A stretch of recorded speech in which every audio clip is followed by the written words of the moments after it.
There's a famous saying by Thomas Edison: time is really the only capital that any human being has, and the only thing he can't afford to lose.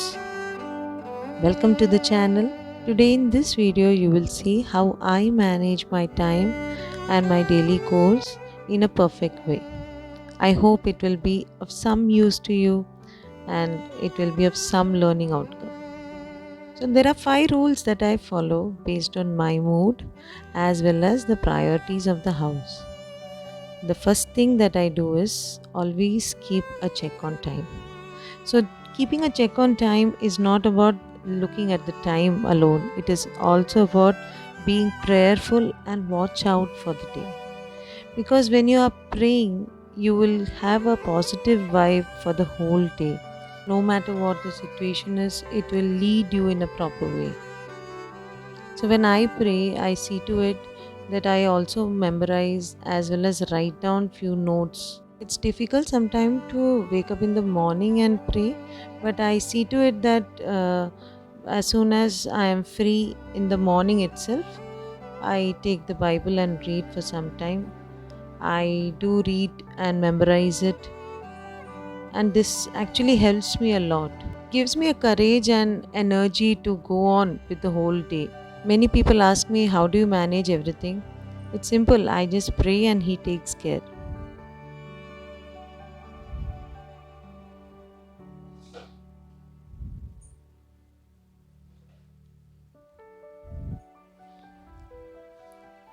This helps me to keep a check on time without any distractions.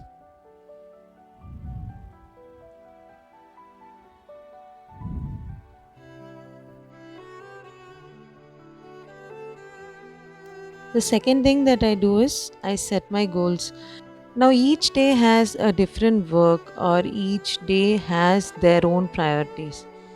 So, when you're setting your goal, you will always plan in advance. And this advanced planning will help you in organizing it too. If you do not plan in advance, what will happen is at the end moment you will end up having your own mental issues as well as your health problems will also be there.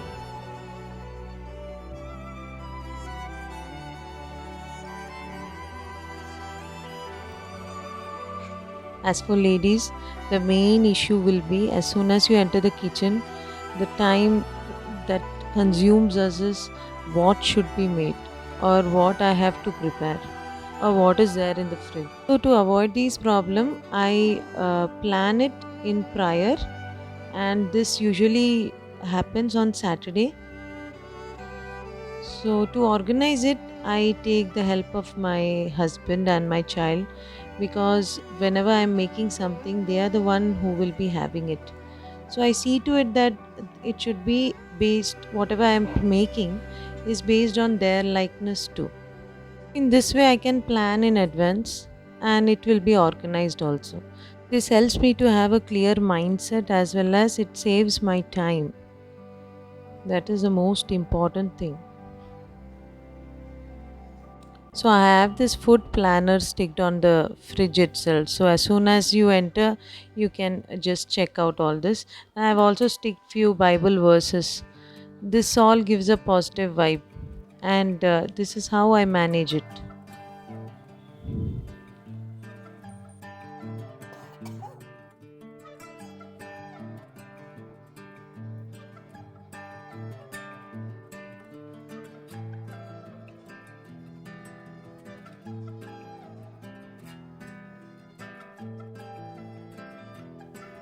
Now the third thing is I prioritize my task, and how do I prioritize is in the 4 different goals. That is urgent, important, useful, and needed.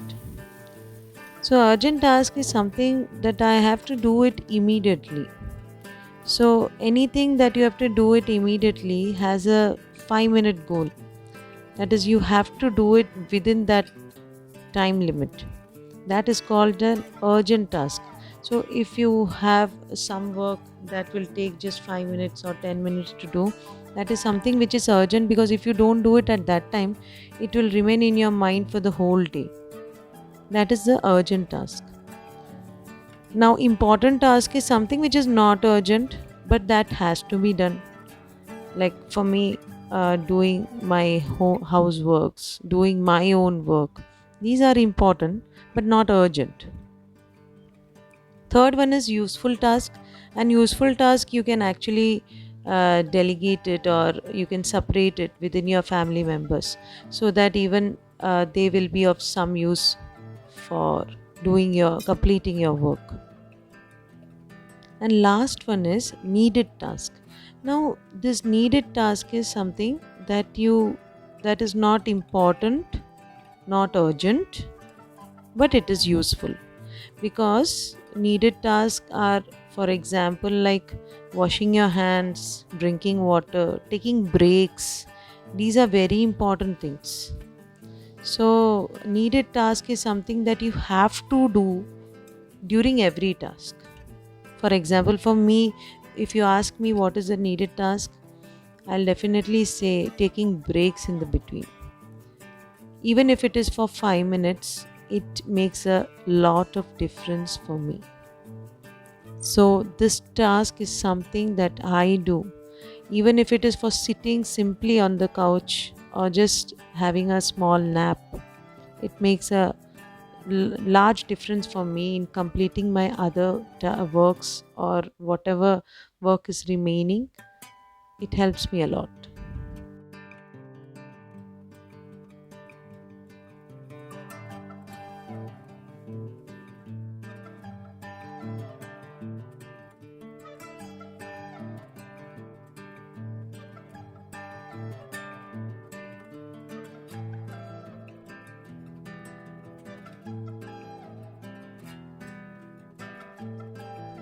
The fourth thing is never multitask, because this is a myth that if you multitask, you can complete your work.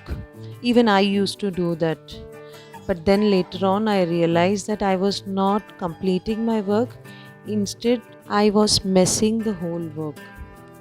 While doing multitasking, I couldn't keep up my commitment, and this was actually disrespectful, and that led to a lot of mental trauma. Then I decided I should not multitask. Instead, I should either do it or separate it within the family members, or if I'm in the workplace, I should also tell them what I can do or what I cannot do. This especially happens with women who go for work. They try to multitask, but actually that is not possible. Sometimes we have to let go things which will be beneficial, and this you will understand later on only in life, not immediately, because you will feel that I couldn't complete all my work, but it's not like that. You were able to complete your work, but you couldn't do multitask. It's a human tendency to do two or three works together. Mainly multitasking is happening because you haven't given importance to the time. If you have given importance to the time, you don't have to do multitask. You can do the particular work in that particular time. But when you do not do the work on time, you end up doing multitask, and which is actually not good. So here what I do is I delegate the work which I feel that others can do on my behalf.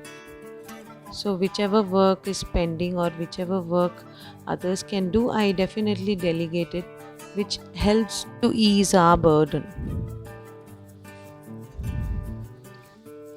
Now, by delegating the work, others will also have confidence on themselves, and they will start helping you. They will not wait for you to complete the work. So, it's always good to share as well as to teach what you know. Here, my son is the one who is packing the tiffin bag for school, as well as his father's bag, lunch bag for office. And the last thing is how to say no politely. Now, saying no politely is a art, because not everyone can do it. How do you say politely is by providing an alternative to the task, or use a medium to tell your problems. And you should be clear about what you want. should understand the outcome of saying yes for everything. So, politely saying no can also change many things and bring a difference in your life. I hope this video was of some benefit of how to manage your time, and this is how I manage my time. Do try it and do let me know what is your feedback. Thank you. Meet you in the next vlog. Bye.